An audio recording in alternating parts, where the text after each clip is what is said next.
The day Ethan Cole and I registered our marriage, he told me, "There's only the title of husband and wife between us, nothing more.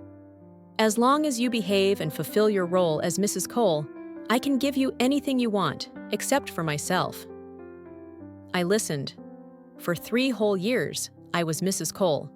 3 years later, Vivian came to me with $10,000, asking me to leave Ethan. She said Ethan told her that we were merely bound by gratitude from the past, that this marriage was only in name, never in essence. Now, he wanted a real family, a child with the woman he truly loved. "You've held him back for 3 years," she said. "I hope you can let go." So, he already had someone in his heart. It was clear that my place as Mrs. Cole no longer made sense. That night, I went to Ethan's study. "You once said I could have anything I wanted. Does that promise still stand?" Ethan put down his documents, took off his glasses with those slender fingers. "Of course! What is it that you want?" I tightened my grip on the file in my hands and placed the divorce agreement in front of him. "I want you to sign this. Yes, I married Ethan Cole. Everyone said I was incredibly lucky to become Mrs. Cole. But they didn't know. This marriage was never something either of us wanted. Back then, my grandfather was hospitalized with a serious illness. Coincidentally, Ethan's grandfather was staying in the same hospital. One day, his grandfather recognized mine. They were war buddies, men who had once saved each other's lives. They reminisced about the past, caught up on each other's lives. When my grandfather talked about me, his voice softened with concern. He was worried that after he passed, I'd be mistreated by my stepmother and her family. Ethan's grandfather couldn't bear to see his old friend in pain, so he offered a solution. He said he wanted me to become his granddaughter-in-law. And that's how I met Ethan on the first day. By the second day, I found out I was being tied into a marriage arranged by our elders. By the third day, we were married. "There's only the title of husband and wife between us," he repeated. "As long as you behave and play the part, I'll give you anything, except myself." Hearing that, I finally let out a breath of relief. After all, we had just met 3 days ago, and suddenly he was my husband. Honestly, I couldn't accept it just like that. We lived under one roof like polite strangers. At first, it felt odd, unfamiliar. But truthfully, Ethan Cole was a good man. There were housekeepers and staff who took care of the daily routines. Financially, he transferred $5,000 to my account every month and even gave me a supplementary credit card. As for our private lives, he was respectful and behaved like a proper married man. I never once saw him involved in any scandal. Not many people knew Ethan was married, and even fewer knew I existed. But over time, as we stayed together, I grew fond of the way things were between us. I once thought, maybe it could stay like this forever. But I forgot. He never loved me. Of course, he was never going to let me remain Mrs. Cole forever. Ethan hadn't come home. Sure, sometimes he stayed out for work, but this time, it felt different. I saw the photo in the entertainment news. He was gently holding Vivian, while she looked up at him shyly. It was the first time in 3 years of marriage that I saw him in the news with another woman. CEO of Cole Corporation and actress Vivian spotted on a romantic beach walk. Below the article were countless comments. Most of them praised how perfect the two looked together, how well matched they were. I gently brushed my finger over Ethan's relaxed expression in the photo. My chest tightened. Yes, they did look perfect together. The next morning, I saw Ethan again. I had no idea what time he came home. He didn't need to tell me. "Did you see anything on the news lately?" he asked, voice low and calm. I paused, spoon in hand, and looked up at him. "News?" I asked. His eyes flickered for a moment. He looked at me and casually replied, "Nothing important. Just some nonsense." I answered nonchalantly, "Okay," and went back to eating my porridge. A moment later, he spoke again. "It's okay if you didn't see it." His voice was steady, but I couldn't tell if there was relief or disappointment behind it. My heart gave a sudden, sharp tug. Maybe what he wanted was a different answer from me. Something that would let him keep the conversation going, so he could leave me gently. I used to think if I just kept avoiding it, maybe I could stay with Ethan a little longer. But things that don't belong to you, no matter how tightly you hold on, will never come with a title, never come with a voice. Thank you for agreeing to meet me today. Across the table from me sat Vivian, currently the most talked about actress in the country. When the housekeeper told me she wanted to see me, my first instinct was to refuse. But if I said no this time, there would just be a next time. And another. How many times could I keep saying no? What do you need from me? I asked, though I already had a feeling. Vivian lifted her coffee cup and took a sip, movements elegant, her smile gentle. There was nothing between us that could be compared. I went to college with Ethan, she said, smiling faintly. I suppose he never told you that, did he? My heart skipped a beat. I nodded. Yeah, he never told me.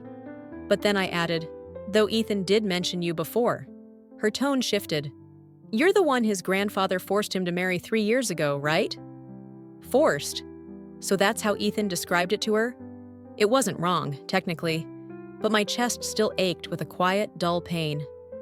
Yes, I answered, face stiff, voice flat. She gave a soft smile, graceful and composed, yet it pierced like a blade. She reached into her purse and placed a check in front of me. Here's $10,000, she said. I hope you'll leave Ethan.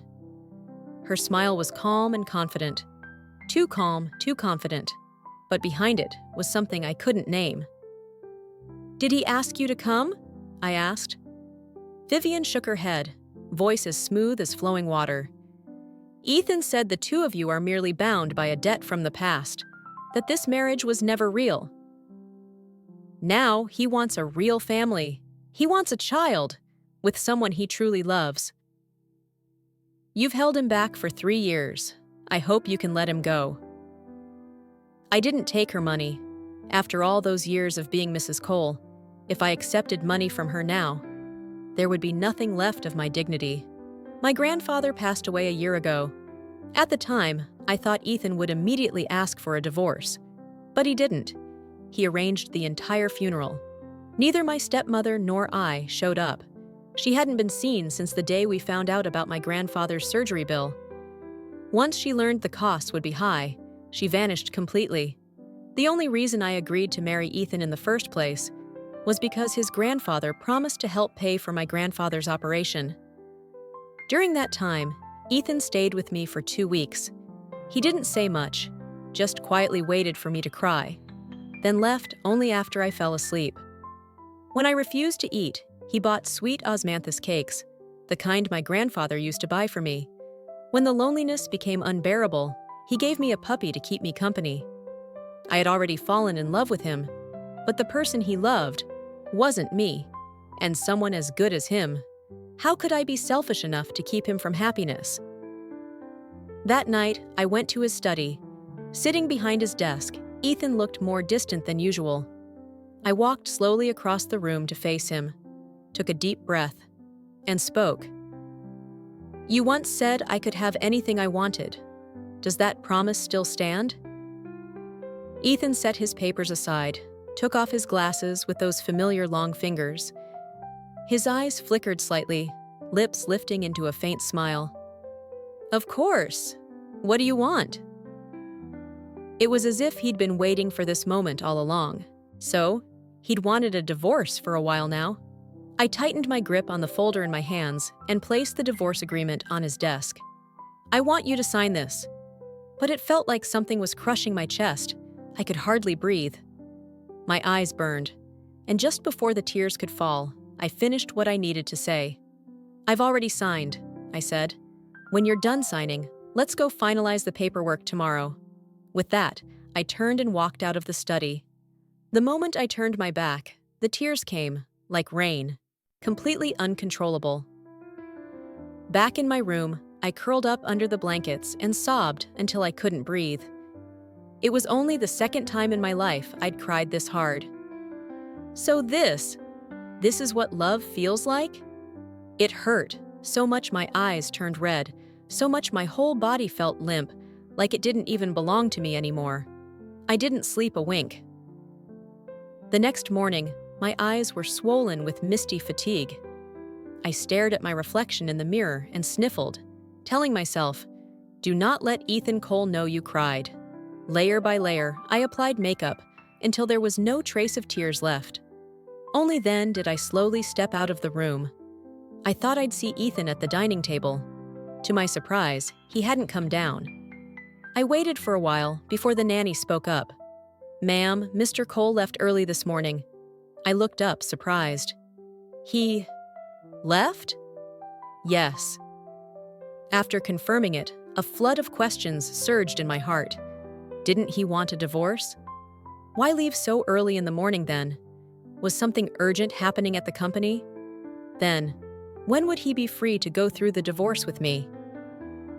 I waited from morning till noon, then from noon till night.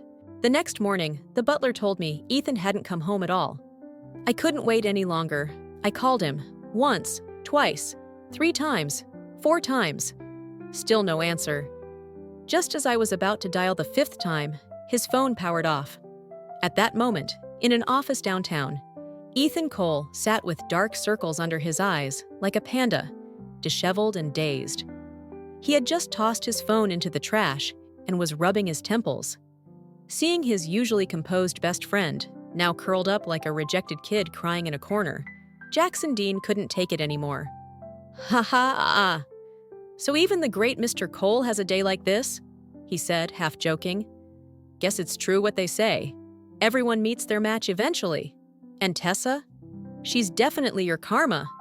Another folder came flying across the room.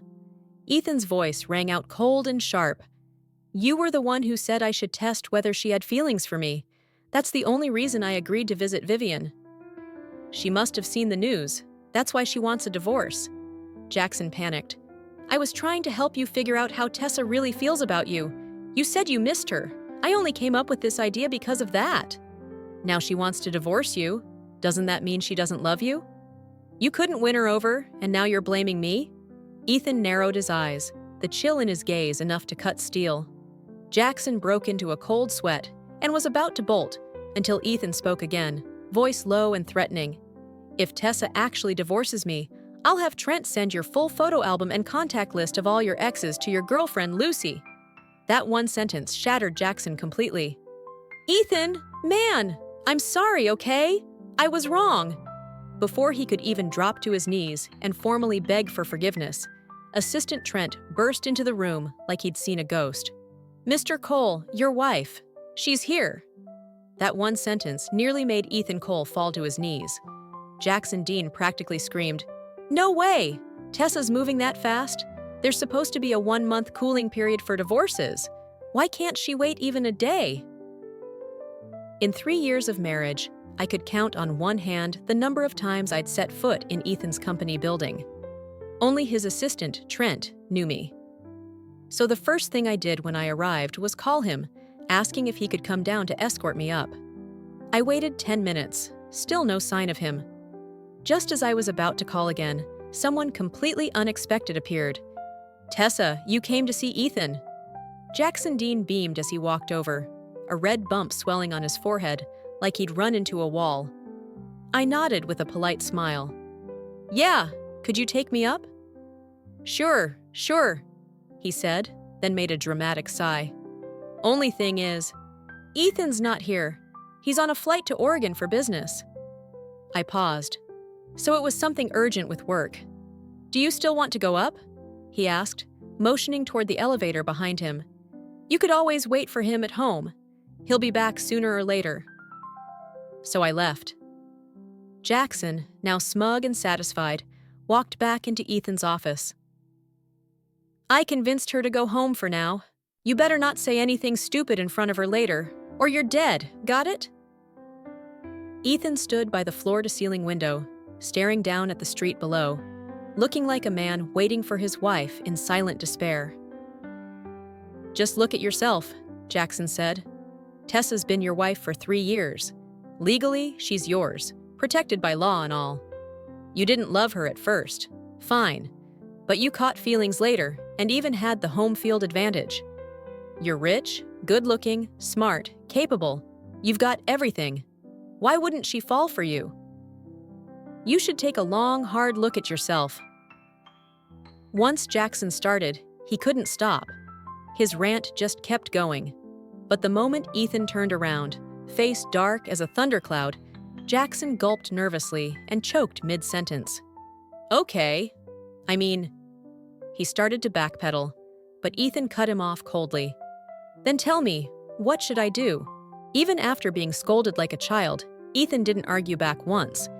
Jackson realized then he was really in deep. Have you ever tried pursuing Tessa for real? He asked, even though he already knew Ethan wasn't the type to chase after anyone. Yeah, Ethan nodded. Jackson almost jumped out of his chair from shock. Trying to stay calm, he pressed on. Have you ever given her flowers? Ethan replied, other than chrysanthemums and kalanchos, I've gifted her every kind. What about gifts? Birthdays, holidays, business trips, anything? Anytime I saw something that suited her, I bought it. Jackson silently gave him a double thumbs up in his head. This guy's the blueprint. And dating? Have you ever traveled together? Candlelight dinners, movies, walks in the city, beach getaways. Done it all, Ethan said.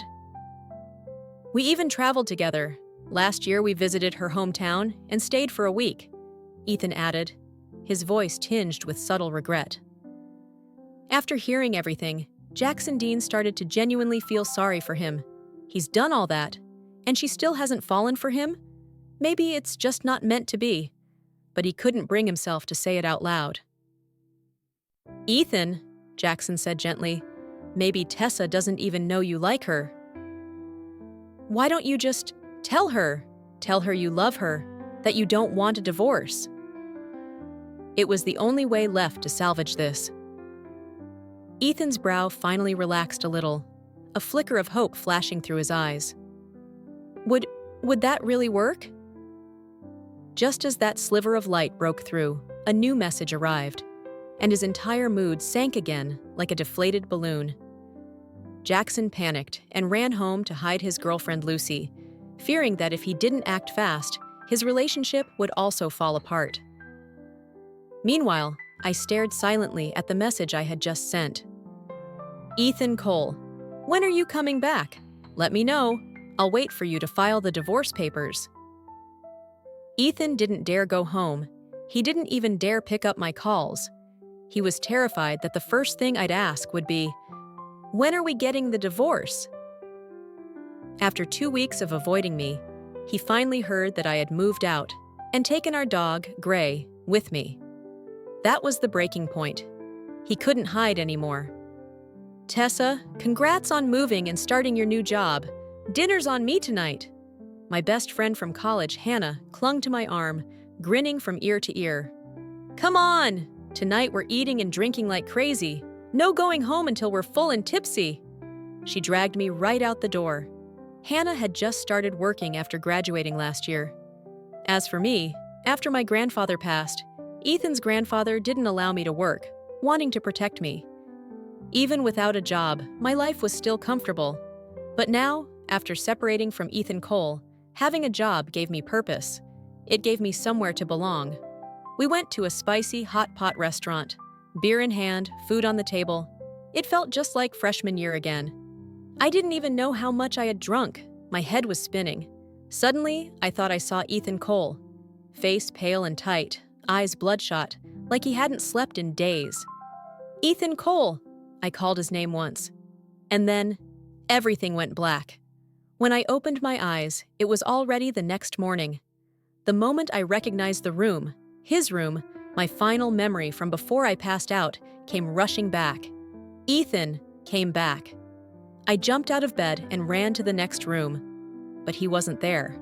A strange mix of emotions stirred in me. Disappointment, maybe. But also a strange sense of relief.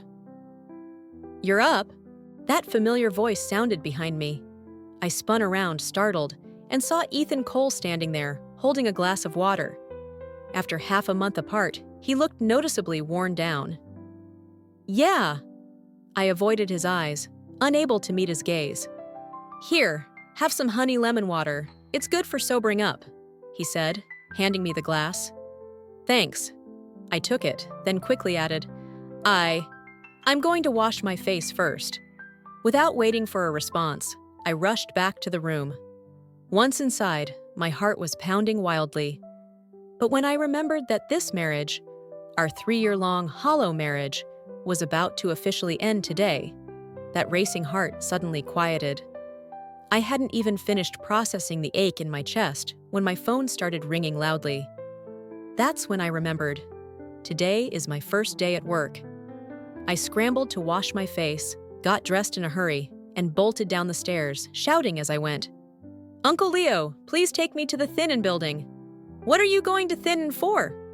Ethan Cole grabbed my wrist, eyes filled with confusion. "I'm going to work."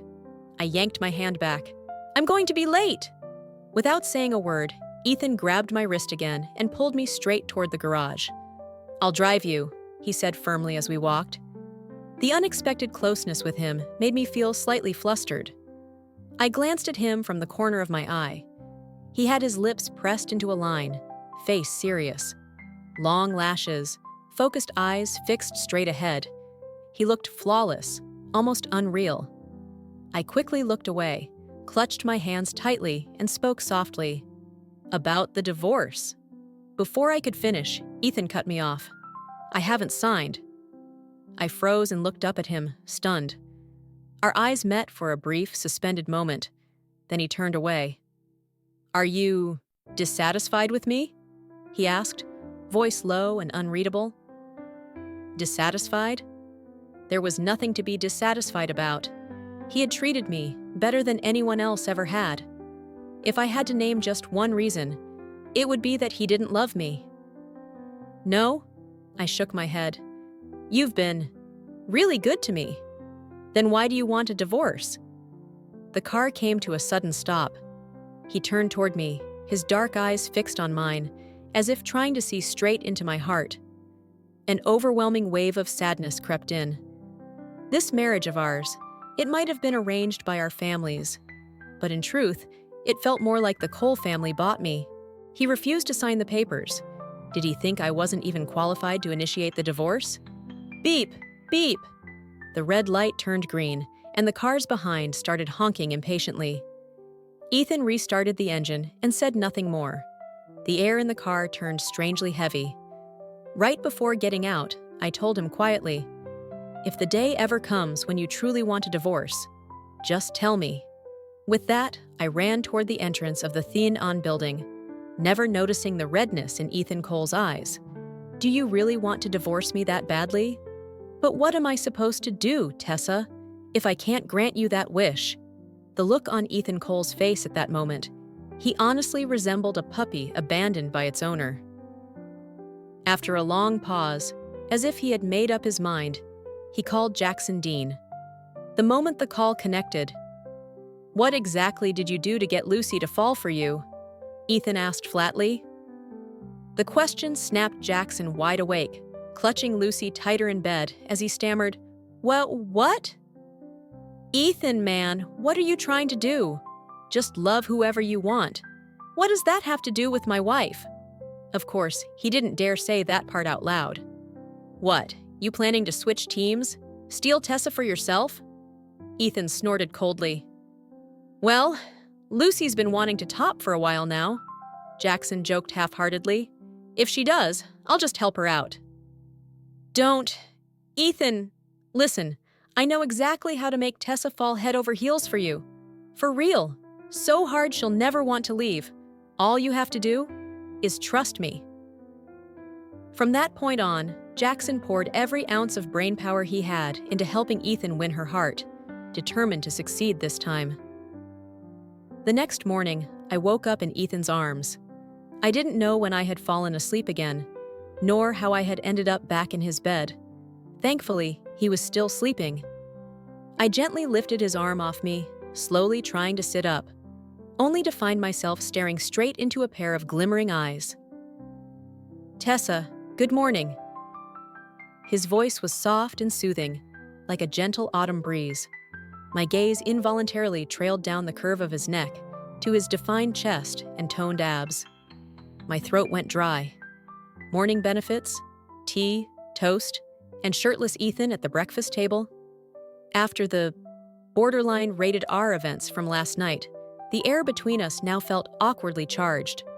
Suddenly, his ridiculously handsome face leaned in close, making me instinctively back away. "There's something on your lips." Before I could react, Ethan gently swiped his finger across the corner of my mouth, then smiled, like the first warm sunbeam of spring. It was too much. My brain completely short-circuited. I looked down quickly, face burning hot. What was happening to Ethan Cole lately? Why did it feel like he had turned into some kind of seductive demon? Even chanting scriptures in my mind wasn't helping anymore. That afternoon, during break, the company group chat suddenly exploded. I had barely opened it when dozens of new messages started flooding in, pushing everything upward. But two words flashed in my mind like an alarm bell. Vivian Reed. Vivian had come to the company. Everyone in the group chat was practically screaming, buzzing with excitement, and ready to rush over to see her. As for me, I was nervous, anxious, dreading the idea of facing her. I told myself, no way. This company's huge. I'm just an assistant. What are the odds I'd run into her? But of course, the more you fear something, the more likely it is to happen. My colleague, Tanya, tapped me on the shoulder. "Tessa, Andy asked if you could bring the design mock-up from yesterday to the conference room." I carried the design mock-up to the conference room. The moment I opened the door, every eye in the room turned toward me. And then, I saw the one person I least wanted to run into, Vivian Reed. She looked at me with amused curiosity, then turned to Andy. "This your new assistant?" Andy sensed something in the air, his eyes flicking briefly between me and Vivian. "You two know each other?" Vivian smiled sweetly. "Yes, but we're not close." Andy and Vivian began reviewing the design mock-up in detail. As Andy's assistant, I had to remain in the room for the entire meeting. 30 minutes later, the meeting wrapped up. Just before everyone left, Vivian spoke again. "Andy, mind if I borrow your assistant for half an hour?" Andy glanced at me, then nodded slightly. "Of course." In the cafe, we sat across from each other again, our second face-to-face. "What are you doing here?" Vivian asked, stirring her coffee delicately. "Ethan would never let his wife work a job like this, unless—" She rested her chin on her hand, lips curving with elegance. "You're already divorced." The words hit a raw nerve. My fingers clenched slightly, then loosened again. "We're getting divorced," I said quietly after a deep breath. "It's not finalized yet." Vivian's eyes glinted as she sat up straight, her smile glowing like someone who had just won. "Thank you for letting Ethan go." I didn't like that smile, and I liked that tone even less. "You and Ethan, you're from different worlds," she said gently. "Staying together would only hurt you both. You're smart. You shouldn't waste your youth on someone who doesn't love you. One day, you'll thank yourself for the decision you made today." She went on talking by herself, posture confident, voice serene, as if the outcome was already hers. "This is my agent's card.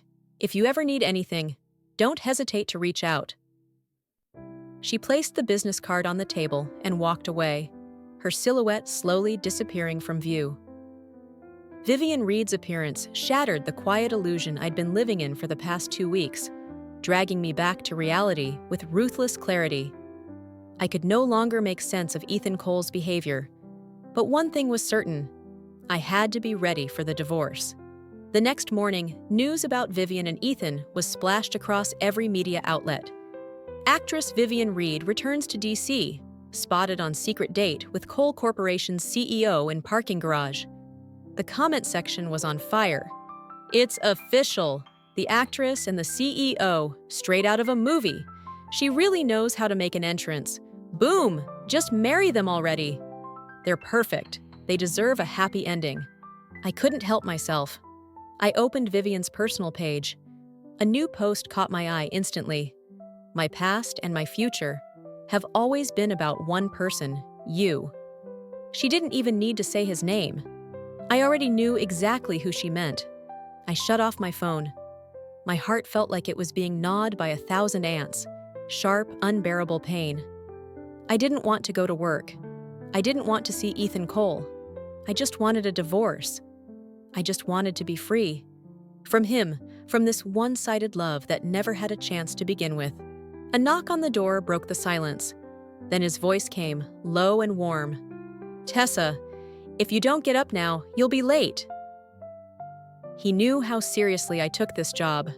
I took a breath, gathered myself, and called out softly, "Coming." During breakfast, Ethan acted like everything was perfectly normal. I tried several times to say, "Let's get divorced," but each time the words caught in my throat, choked back by his peaceful, happy smile. Before I got out of the car, Ethan noticed something was off. He reached for my hand, concern etched in his expression. "Tessa, are you feeling okay?" He raised his hand to my forehead. I turned away. "I'm fine. You should head to the office." I stepped out of the car without looking back. Ethan furrowed his brows so tightly they could have cracked steel. He pulled out his phone to call his so-called strategist, Jackson Dean. But before he could hit dial, a news notification flashed on his screen, and he froze. The moment Jackson picked up, Ethan's voice thundered through the line like it came straight from hell. "Who the hell told you to make Vivian Reed your publicist?" Jackson, still groggy, blinked. "What? I just thought she'd be— Wait, why?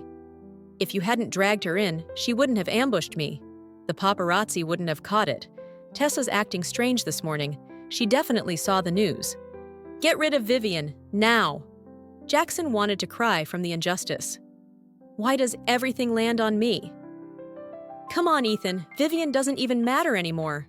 What matters now is that you delete all the press and go find Tessa. Explain everything to her. Hurry! I'm not about to be collateral damage in your romantic meltdown. They say love makes people lose IQ. Clearly, the rumors were true. Thankfully, after Jackson's scolding, Ethan snapped out of it. Within 30 minutes, every article and photo about Ethan Cole and Vivian Reed had been wiped clean from the internet. Then, the man who had never used social media shocked everyone. He created a verified Weibo account and made exactly one post. "My wife and I are very much in love. I love my wife. Anyone spreading rumors about me and other women will be hearing from my legal team." He even tagged my username at the end. When the notification popped up on my phone, I froze. Completely. As I read his post, then watched his follower count and my DMs skyrocket in real time. I sat there stunned, mouth slightly open, not knowing whether to laugh or cry. I almost lost my composure. "Ethan Cole? What the hell do you think you're doing?" My old college and high school group chats, which had been silent for ages, suddenly exploded like a bomb had gone off in the middle of them. I was on the verge of screaming. Then my phone rang. It was my half-sister from my dad's second marriage, currently in college. "Tessa, is it true? Are you really married to the CEO of Cole Corporation? Does that mean my brother-in-law is like the richest guy in the country? Can I come visit you tomorrow? I want to meet him. Mom wants to meet him too." Her voice grew more excited with every word, like she'd just won $100 million. "I'm not your sister," I cut her off coldly. 3 years ago, I stopped being a part of your lives. My household registration has only my name on it. I don't have a sister." And with that, I hung up and turned off my phone completely. Before noon, someone I never expected came looking for me. "Tessa, why'd you shut off your phone?" Jackson Dean was panting as he ran up to me. "What do you want?" I asked suspiciously. "How did he even know I worked here?" Jackson sighed, dramatically disappointed. "Work? What work? You're off today." "No, actually, tomorrow, the next day, and the day after that, you're off too. Tessa, meet your new boss, the CEO of the company, Ethan Cole. You can take a break now." Before I could even react, Jackson grabbed my wrist and practically dragged me into his car. "Tessa," he pleaded, "what is it you don't like about Ethan? Is he not handsome enough? Not rich enough? Not kind or thoughtful enough? Why won't you give him just one more look? Please, I'm begging you. Just pretend to be blind this once and take him back. Don't make him come back and take it out on me again." Dudu and I finally got together after so much struggle. I can't take another love crisis like this. His words came out so fast, I could barely process them. "Can you please slow down?" I asked, overwhelmed. Jackson paused, mouth open, then shut it again and took a deep breath. "Tessa, Ethan loves you like crazy. If you leave him, he'll die. If you leave him, I'll die too. Why won't you just agree not to get divorced already?" The words sounded like they were being announced over a speaker, but I couldn't make sense of them. What did he just say? That Ethan loves me like crazy? That without me, he'll die? Since when did he love me? "You?" I pointed to myself, unsure. "You're saying Ethan loves me?" Jackson nodded furiously, like a bobblehead. "You're saying, without me, he'll die?" More intense nodding. "You're saying he doesn't want a divorce?" Jackson nodded like his life depended on it. My heart, which had just settled, suddenly started racing again. I tried to suppress the joy rising in my chest, afraid it was nothing more than a foolish dream. Because he once told me he'd never love me. My voice grew soft, almost sad. Jackson Dean grew impatient. No, he loves you a lot. Seriously. Think about it. Ethan gives you flowers all the time, right? Isn't that him pursuing you? "I'm allergic to pollen," I replied. All this time, I thought he hated me and was sending flowers to make me suffer. Jackson gasped. "Ethan Cole, you're about to romance your wife straight into the afterlife at this rate." "But okay, he also gives you gifts all the time, doesn't he?" "Every time he gives me something," I said, "he tells me to lock it in the safe. Like he's afraid I'll sell it or something." Jackson refused to give up. "What about all those dates? Candlelight dinners, movies, the beach trip?" I blinked. After that dinner, I ended up with gastritis. The movie was horror. I couldn't sleep for a week. And at the beach, I got stung by a jellyfish. It was venomous. I had to go to the hospital. Jackson slumped like all his energy had been drained. "Tessa, you must have 9 lives." Then he sighed again. "Maybe it's better you two don't end up together. Ethan's gonna cry over you, again." But then, I said it. In a voice so quiet, it sounded like I was talking to myself. "But I like Ethan Cole." Jackson's eyes widened. "What did you just say?" He practically shouted, loud enough to make someone go deaf. You said you like Ethan?" I looked straight at him and nodded seriously. "Yes, I like Ethan Cole." When I arrived at Ethan's office, he was yelling furiously at his staff. "Something this simple and you still messed it up. Why do I even pay you? If my wife got harassed online by Vivian Reed's fans and left me because of it, you might as well pack up and go home. And what are you standing there for? Send the legal notice. Hire the PR team. I want results before lunch. Now get out!" The office door burst open, and all the employees who had just been scolded turned pale when they saw me. Trent was the first to react. "Ma'am!" Everyone else snapped to attention in panic, feeling the intense pressure behind them. They quickly filed out of the room. Ethan rushed to me as soon as he saw me standing by the door. "Tessa!" He called my name so gently, like he was afraid I'd run if he startled me. Behind me, Jackson Dean lazily chimed in. "Ethan, I brought her." "No need to thank me with dinner. Just do me a favor and stop dragging me and Lucy into your messes. Got it?" With that, he waved dramatically and walked off like a true king. But Ethan didn't seem to hear a single word Jackson said. All he could see was me. He took my hand, his eyes full of pleading. "Tessa," Ethan said softly, "can you try not to check your phone for a little while?" I blinked at him. then burst out laughing. I heard everything you said earlier. His once tense expression instantly shattered. Did I scare you? Seeing him like this, nervous and vulnerable, I finally believed everything Jackson Dean had told me in the car. I rose on tiptoe, leaned in close to his ear, and whispered, "Ethan Cole, you like me, don't you?" Then I tilted my head, smiling at him. His eyes were filled with panic and confusion, and the tips of his ears turned bright red. So cute I could die. "Ethan," I teased, "I think I might be breaking our agreement." "I like you." Ethan froze like he'd been turned to stone, unable to say a single word. Only the pounding of his heart in his chest proved he was still alive. That strong, steady rhythm, so alive, so intense. "Tessa." "What did you just say?" he asked, his voice nervous and unsure. I smiled gently. "I love you, Ethan Cole." Then, without another word, I tiptoed up and kissed the lips I had dreamed about so many times before. Soft, like fruit jelly. After that night, after we'd finally confessed our feelings, Ethan started showing up in my room. One night, he came in wearing nothing but an almost unbuttoned robe, revealing his perfectly toned chest. He looked at me with puppy dog eyes. "Babe, can I sleep with you tonight?" Broad shoulders, trim waist, long legs, fair skin, ridiculously good looking. The full package, definitely 19 plus rated. "What do you want?" I asked. "Everything," he replied. Oh well, I thought. If I'm being seduced, then fine. I've been craving that body for a while anyway. I opened my arms and welcomed the happiness I'd been waiting for. What started as tender bliss quickly turned into a sleepless battlefield. By dawn, the maniac that is Ethan Cole was finally satisfied enough to let me go. The next morning, I clutched my sore waist, gritting my teeth. They say men in love are like wolves and tigers. Turns out they were absolutely right.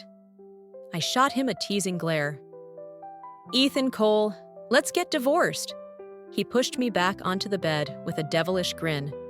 "Hungry for more, babe? No problem. I'll feed you again this afternoon." I widened my eyes in panic and tried to run, only for him to grab me by the ankle and pull me right back.